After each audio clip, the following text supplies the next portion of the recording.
Olá, quero me apresentar. Eu sou o Capelão Rodrigo. Eu quero aqui nesse vídeo pedir que você fique até o final dele e que entenda o que vai ser falado aqui neste vídeo. Vivemos no Brasil dias difíceis. Hoje está bem claro isso e muitas vezes muitos aí ficam questionando: e será que não tem solução? Será que é impossível para nós alcançar uma melhora, uma mudança? Então eu quero aqui te falar que existe sim uma possibilidade onde o Brasil pode se tornar o melhor país e a melhor nação do mundo. Isso vai depender se, olha aí, duas sílabas aí importantes, o S e o E. Se nós fizermos algo que neste vídeo será mostrado. Se nós fizermos isso, o Brasil poderá ser a maior potência do mundo. E tudo aquilo que é nosso, as riquezas debaixo do solo, acima do solo, e tudo aquilo que o brasileiro sabe que é capaz de fazer, nós poderemos virar uma chave, virar um momento da vida, das nossas vidas e sermos aquilo que podemos e que Deus nos deu a oportunidade para sermos. O que eu quero dizer? Antes de tudo, eu quero aqui contar para você algo que é importantíssimo. Vou dar o relato de algumas cidades e nações que tiveram uma mudança significativa no rumo da história de cada uma delas. Eram nações corruptas, eram nações enganadoras, o povo era totalmente pecador, era totalmente cheio de problemas, havia destruição, havia até juízo de Deus para essas nações, algumas delas. As outras sofriam por causa de um pós-guerra, sofria por causa de atitudes corruptas dos líderes e das lideranças que compunham essa nação. Por isso, nesse vídeo, eu quero que você fique até o final para você poder entender que o Brasil existe solução. Mas essa solução ela não vai vir no plano natural. Não vai vir através de um político que vai trazer ali a salvação da pátria. Mas ela vai vir através do seu povo. E eu vou explicar aqui nesse vídeo. Primeiramente, eu quero falar que a arma no qual nós vamos utilizar aqui, a nação, o povo, ou as pessoas podem utilizar para que haja uma mudança significativa na sua nação, na sua cidade, no seu país, no seu estado, na sua comunidade, é a oração. Isso mesmo. Mas a oração? Sim, a oração. Todas as histórias que eu vou contar aqui, os relatos, foi a oração que mudou a situação desse povo, ou dessa nação, ou dessa cidade no qual eu vou estar falando.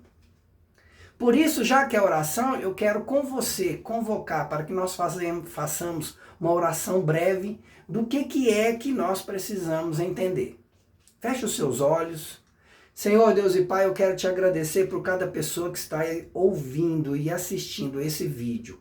Que esse vídeo não seja para glorificar o homem, nem glorificar ninguém, mas que seja, meu Deus, para ter entendimento e que haja uma união e que junto o brasileiro, o povo dessa nação, possa descobrir a arma para lutar contra tudo aquilo, meu Deus, que tem impedido essa nação de ser próspera e ser uma nação abençoada e que tenha paz nessa nação. Deus, eu oro para que o Senhor possa abençoar cada um de nós. Abençoa desde já nossas lideranças, presidentes, presidente da República, governadores, ministros, meu Deus, deputados estaduais e federais, senadores, meu Deus, juízes, prefeitos, vereadores, todos aqueles que estão envolvidos, Senhor, para um crescimento desse país, do Brasil. O Senhor possa ir e abençoar, dando sabedoria e entendimento, e tirando tudo aquilo que impede, meu Deus, dessa nação ter paz e crescimento. Que seja tirado toda a corrupção, que seja tirado tudo aquilo que é vantagem pessoal, e que nós possamos entender que quando nós fazemos aquilo para um coletivo, para toda a nação, cada um é abençoado. Eu oro e declaro que o Senhor possa pôr entendimento em cada um que está assistindo esse vídeo, possa entender e arrepender, dar-nos arrependimento, Deus, daquilo que nós fazemos de errado, e muda a nossa história. Essa é a oração que eu faço, em nome do Pai, do Filho e do Espírito Santo, em nome do Senhor Jesus, o Yeshua HaMashiach. Pois é, pessoal. Então vocês entenderam aí que um pouco pela oração, vocês, aqueles que têm maior entendimento, vão saber o que eu vou estar falando aqui nesse vídeo. Bom, primeiramente, eu quero falar para vocês sobre a cidade de Nínive. Isso mesmo, a cidade de Nínive. Se você não entende, não conhece sobre a Bíblia, pesquisa lá qual era a cidade de Nínive. A cidade de Nínive era uma cidade totalmente corrupta, totalmente... as pessoas que estavam ali naquela cidade, elas desagradavam a Deus, elas eram totalmente...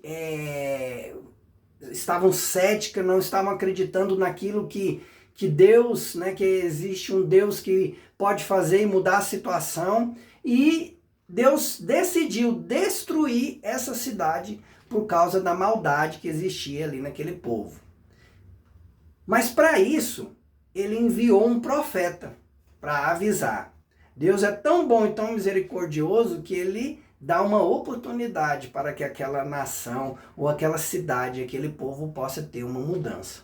E ele envia Jonas. Vocês devem conhecer a história de Jonas, que é o profeta que foi engolido por um peixe porque desobedeceu e não foi seguir aquilo que Deus tinha enviado ele para fazer.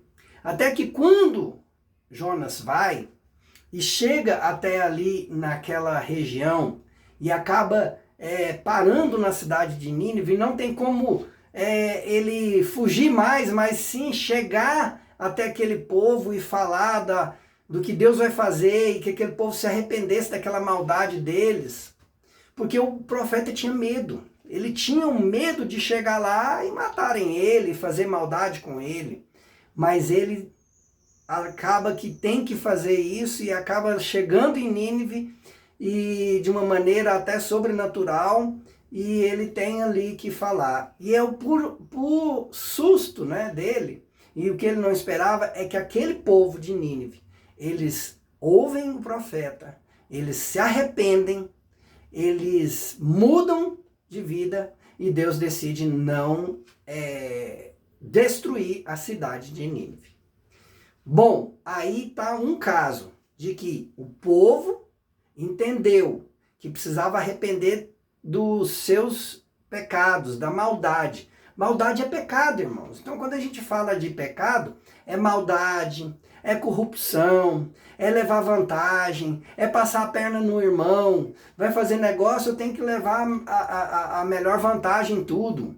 Então, isso é pecado. Então, quando eu falar em pecado, vocês entendem que é a maldade, corrupção e tudo mais que uma cidade, uma nação ou um povo faz. Bom, depois que nós vimos aí Nínive, e que houve um arrependimento, e que mudou-se a situação, e aquele fim que a cidade teria, nós podemos entender também que então Deus intervém em tudo. Ele intervém, mas depende de nós. Depende da cidade, do estado, depende da nação, depende daquele povo. Mas não é 10, 20, 30% desse povo. Apesar de que vou contar a história de uma das nações aqui, que houve uma mudança radical na vida daquele povo, que foi somente 3% daquela população que começou a ter uma atitude diferente e a nação mudou. Esse aí vocês aguardem que vai ser mais para frente aí do vídeo. Bom, então a primeira cidade que teve, o primeiro povo que teve uma chance, que houve uma mudança, foi o pessoal de Nínive. Agora eu vou falar para vocês sobre o povo de Israel no Egito. Não vou entrar muito em detalhes aqui, mas o povo de Israel passar por aquele momento difícil de escravidão e de sofrimento foram 430 anos. Existe uma cronologia e alguma das teses, né, de estudos, através de dados e de estudos ali da palavra de Deus, da Bíblia, que alguns falam 400 anos, outros falam 430 anos. Há outros, existem 2 ou 3 tipos de pensamentos sobre isso. Isso aí a gente pode gravar um outro vídeo em outro momento para falar melhor, eu posso explicar melhor sobre isso, daquilo que eu estudei, aquilo que eu tive de entendimento. Bom, nós vamos falar de Israel. Israel estava em um momento de não acreditar que Deus levaria eles, né, para... Não estavam acreditando que Deus teria uma terra prometida para eles. Então, por isso era um pecado de quê? De incredulidade, de não acreditar nas promessas de Deus, daquele povo que é o povo de Deus escolhido. E eles não acreditavam. Aí o que acontece? O povo continua ali, 430 anos, sofrendo. Aí começa a murmurar, reclamar, falar e dizer que Deus nos abandonou, Deus não existe. Então tudo isso a gente vê nos dias de hoje. No Brasil tem acontecido muito, não tem mais solução. A corrupção tomou espaço. Até agora até as igrejas estão agindo errado. A Bíblia está sendo relativizada. Então tem tudo um acontecimento aí.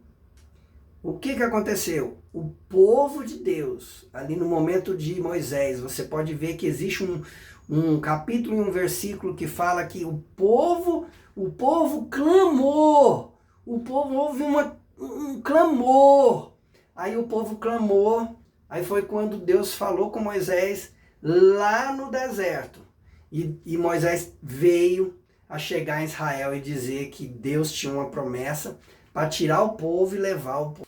Então essa promessa de tirar o povo do deserto, né,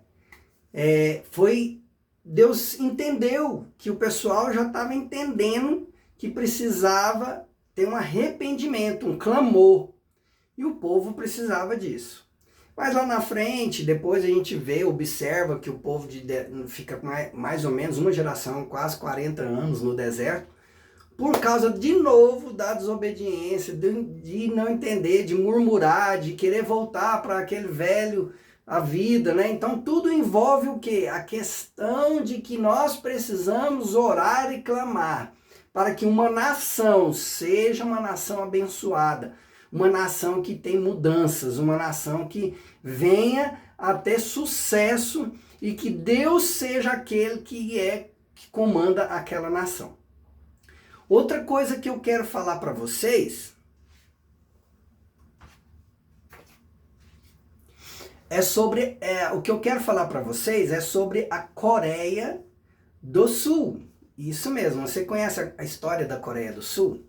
Quando a Coreia do Sul teve aquela separação deles ali e a guerra, né? E teve a guerra também, aonde a população, 70% da população ali, ela estava pobre, né?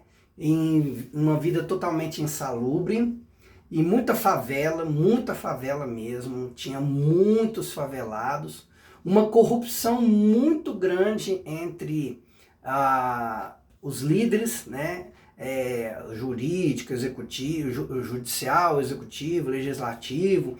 Então havia ali uma corrupção instalada, né? Porque era uma cultura deles ali, né? E isso fez com que 3% da população eram cristãos. Então 3%, gente, olha só, 3% da população da Coreia do Sul, ali na década de 50, né, 55 por ali, que foi ao final do momento que teve a guerra, e eles tiveram que tomar a decisão. 3% da população decidiram o seguinte: nós temos um poder grande nas mãos. Que poder é esse? O poder da oração. O poder que muda tudo. Então, nós vamos fazer... Aí eles combinaram entre os católicos e os evangélicos, que eles iriam fazer turnos de oração na igreja e orar em casa.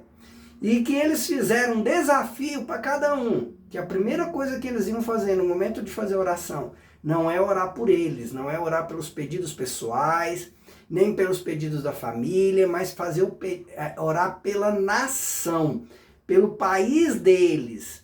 Que houvessem o quê? Que Deus viesse sobre a nação, para que houvesse paz. A palavra de Deus diz isso, que nós possamos buscar, a gente precisa buscar, né?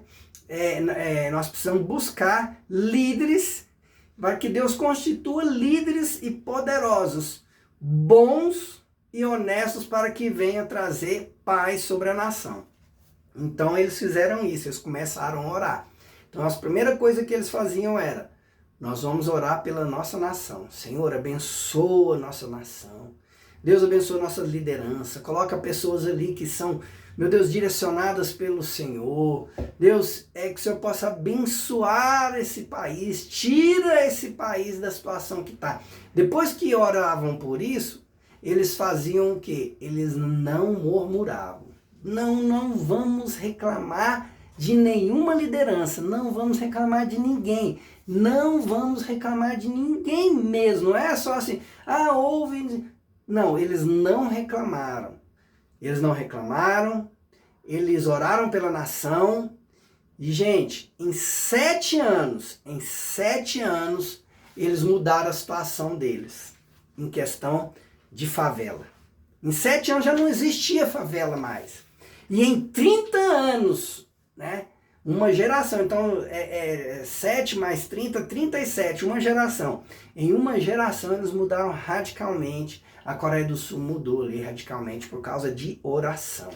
E você que está me ouvindo, você, nós podemos mudar o Brasil. Vai depender de quê? De oração, de não reclamar, não murmurar, pedir para Deus colocar pessoas honestas, para Deus tirar todas as pessoas corruptas.